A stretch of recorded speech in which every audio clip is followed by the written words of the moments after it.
आत्मीय परिजनों, सभी को भाव भरा प्रणाम। ओम अखंडमंडलाकारं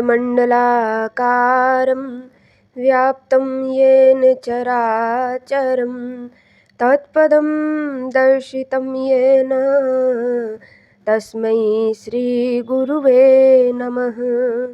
तस्मै श्रीगुरुवे नमः। ओम श्री गुरुवे नमः। गुरु गीता। गुरु गीता का प्रत्येक अक्षर मंत्र राज है। गुरु गीता परम दिव्य शास्त्र है। इसका अर्थ एवं इसके शब्द दोनों ही दिव्य हैं। इसके अर्थ में परम गंभीर एवं गूढ़ तत्व ज्ञान की झांकी है। आध्यात्मिक साधना के शिखर अनुभवों की झलक है। इतना ही नहीं, गुरु गीता के अर्थ में ज्ञान, कर्म व भक्ति तथा हठ एवं राजयोग की दुर्लभ साधनाएं प्रकाशित होती हैं। इनमें से किसी एक साधना विधि का साधन करने वाला आध्यात्मिक जीवन की दुर्लभतर एवं दुर्लभतम विभूतियों को पा सकता है। ऐसा कहने का आधार लेखकीय कल्पना नहीं, वरन शास्त्रों व संत जीवन चरित का स्वाध्याय व आध्यात्म पुरुषों के सत्संग का अनुभव है। यह सत्य इतना प्रामाणिक है जिसे कोई साधक अपने स्वयं के अनुभव में बदल सकता है। कतिपय भाग्यशाली ऐसा कर भी रहे हैं। अर्थ जितनी ही दिव्यता गुरु गीता के शब्दों और अक्षरों में है। हालांकि यह सत्य बुद्धि एवं सभी तर्कों से परे है। सच तो यही है कि गुरु गीता के अक्षरों व शब्दों के महत्व को जानना, समझना इसके अर्थ को समझने से ज़्यादा दुष्कर व दुरूह है। क्योंकि अर्थ में तो तर्क, दर्शन एवं ज्ञान का संयोजन है। इसे बुद्धि एवं अंतः प्रज्ञा से जाना जा सकता है, परंतु अक्षरों व शब्दों के संयोजन में छुपी हुई दिव्यता को पहचानना केवल श्रद्धासिक्त हृदय से ही संभव है। इसी बलबूते पर गुरु गीता की यह मांत्रिक सामर्थ्य प्रकट होती है। गुरु गीता का संपूर्ण ग्रंथ अपने आप में मंत्र शास्त्र है। इसके कई दुर्लभ प्रयोग हैं जो अलग अलग ढंग से सिद्ध एवं संपन्न किए जाते हैं। इस क्रम में महत्वपूर्ण बात यह भी है कि इसे जानने वाले भी विरल एवं दुर्लभ हैं। साधकों एवं सिद्धों के समुदाय में विरल जन ही ऐसे हैं जो मंत्रमयी गुरु गीता के मंत्रों का प्रयोग करने की सामर्थ्य रखते हैं। हालांकि गुरु गीता में इसके पर्याप्त संकेत मिले हैं। गुरु गीता के पिछले क्रम में भी कुछ ऐसे ही गूढ़ निर्देशों की चर्चा की गई है। इसमें भगवान सदाशिव ने जगन माता भवानी को बताया है कि हे देवी, गुरु गीता द्वारा उपदेशित मार्ग ही मुक्तिदायक है। लेकिन इन सभी साधनाओं का उपयोग साधक को लोक कल्याण के लिए करना चाहिए, ना कि लौकिक कामनाओं को पूरा करने के लिए। जो ज्ञानहीन लोग इन महत्वपूर्ण, दुर्लभ एवं गोपनीय साधनाओं का उपयोग सांसारिक कामों के लिए करते हैं, उन्हें बार बार भवसागर में गिरना पड़ता है। परंतु जो ज्ञानी अपनी निष्कामता के साथ इन साधनाओं का उपयोग करते हैं, वे सभी कर्म बंधनों से मुक्त रहते हैं।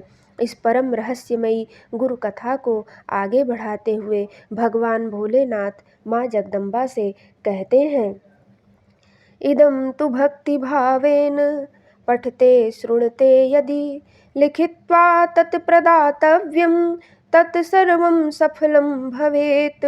गुरुगीतात्मकं देवि शुद्धतत्त्वं मयोदितं भवव्याधिविनाशार्थं स्वयमेव जपेत् सदा। गुरुगीताक्षरैकं तु मन्त्रराजमिमं जपेत्। अन्ये च विविधा मन्त्राः कलां नार्हन्ति षोडशीम्। अनन्तफलमाप्नोति गुरुगीता जपेन तु सर्वपापप्रशमनं सर्वदारिद्र्यनाशनम्। गुरु गीता का भक्ति पूर्वक पठन, श्रवण एवं इसका लेखन तथा दूसरों को इसे देने में सर्व सुफल प्राप्त होते हैं। प्रभु कहते हैं, हे देवी, गुरु गीता रूपी शुद्ध तत्व को मैंने आपके सामने कहा है। इसका विधि पूर्वक जप सभी सांसारिक कठिनाइयों का विनाश करने वाला है। गुरु गीता का प्रत्येक अक्षर मंत्र राज है। अन्य सभी मंत्र मिलकर भी इसकी 16वीं कला भी नहीं है। इस गुरु गीता की मंत्रमाला के जप का अनंत फल है और इसका पाठ करने वाला इस अनंत फल को प्राप्त करता है। ऐसा करने से उसके सभी पापों का एवं सभी तरह से दरिद्रता का विनाश होता है। भगवान शिव के इस कथन में गुरु गीता के मांत्रिक महत्व का संकेत है। इसमें इसके पाठ के महत्व का वर्णन है। जिस तरह से श्रीमद् भगवद गीता स्वयं योगेश्वर कृष्ण के मुखारविंद से उपदेशित होने के कारण सर्वशास्त्रमयी है, उसी तरह गुरु गीता सभी योगियों के परम आराध्य योगेश्वर भगवान शिव के श्रीमुख से उच्चरित एवं उपदेशित है। एक अर्थ में इसका महत्व श्रीमद् भगवद गीता से भी बढ़कर है और वह इस तरह की श्रीमद् भगवद गीता के श्रोता के रूप में अर्जुन है, जो कि मोहग्रस्त एवं किंग कर्तव्य विमूढ़ अवस्था में इसे सुनना आरंभ करते हैं, जबकि गुरु गीता की श्रोता भगवती आदि शक्ति जगदम्बा स्वयं है, जो कि संपूर्ण सृष्टि को अपने गर्भ में धारण करती हैं, जिनकी चित्त शक्ति से ही यह सृष्टि चेतना एवं शक्ति प्राप्त करती है। गुरु गीता के उपदेष्टा के रूप में स्वयं परात्पर महेश्वर, जिनसे सारे शास्त्र एवं योग मार्गों का उद्गम हुआ है, और श्रोता के रूप में स्वयं भगवती जगत जननी, जिनकी गोद में समूची सृष्टि आश्रय पाती है, इनके संवाद के रूप में उदय हुई गुरु गीता के मांत्रिक महत्व का यथार्थ विवरण दे पाना किसी भी साधक सिद्ध के वश की बात नहीं है। हाँ, ऐसे महान साधकों की अनुभूतियों के विवरण एवं वर्णन पढ़कर रोमांचित, गदगद, पुलकित एवं प्रेरित हुआ जा सकता है। ऐसे ही प्रेरक एवं अनुभूतिपूर्ण कथा खाकी बाबा की है। खाकी बाबा उत्तर प्रदेश के पूर्वांचल के विख्यात संत हुए हैं। इनकी योग विभूतियों की अनेक कथाएं अभी भी पूर्वांचल के गाँवों में बड़ी श्रद्धा से कही सुनी जाती है। खाकी बाबा का अधिकांश समय कुसमी के जंगल में बीता। हाँ, अपने अंतिम समय वह अवश्य चित्रकूट चले गए। खाकी बाबा के अनेक कृपा पात्रों में मुस्लिम संत सैयद रोशन अली शाह एवं उनके शिष्य सिराजुद्दीन का विशेष नाम है। भट्ट मयूर वंशीय मझौली नरेश भी खाकी बाबा के कृपा पात्रों में थे। कहते हैं कि बाबा को आध्यात्मिक पथ पर स्वयं भगवान सदाशिव ने चलाया था। उन्होंने स्वयं ही इन योगी राज को तारक मंत्र की दीक्षा दी थी। कहते हैं कि बाबा की गहन आध्यात्मिक अभिरुचि थी। बचपन से ही उनका मन संसार में नहीं लगता था, पर कहाँ जाएं, क्या करें, कोई मार्ग भी तो नहीं था। हार कर उन्होंने श्री दुर्गा सप्तशती का आश्रय लिया। स्वयं भगवती रूपी सप्तशती का आश्रय लेकर माँ को पुकारने लगे। वही माँ जो कण-कण में समाई हुई हैं। एक दिन जब ये पाठोपरांत माँ के ध्यान में बैठे तो अद्भुत झलक मिली। उन्होंने देखा कि आकाश मार्ग से भगवान भोलेनाथ माता जगदम्बा के साथ जा रहे हैं। माँ ने प्रभु से कहा, हे दया निधान, इस बालक का भी कल्याण करे।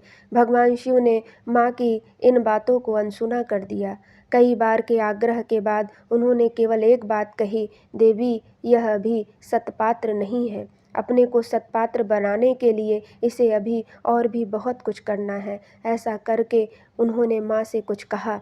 जो कहा गया वह तो खाकी बाबा नहीं सुन समझ पाए, परंतु उन्हें इतना अवश्य समझ में आया कि माँ उनसे कह रही हैं कि पुत्र, तुम सद्गुरु प्राप्ति के लिए गुरु गीता का आश्रय लो, तुम्हारा सर्वविध कल्याण होगा। बस खाकी बाबा ने उस दिन से गुरु गीता का प्रातः, माध्याह्न, सायं एवं तुरीय संध्या में पाठ प्रारंभ कर दिया। ऐसा करते हुए उन्हें बरसों बीत गए। तब एक दिन तुरीय संध्या के समय, यानी कि मध्य रात्रि की साधना के समय, ध्यानावस्था में भगवान शिव की झलक फिर मिली।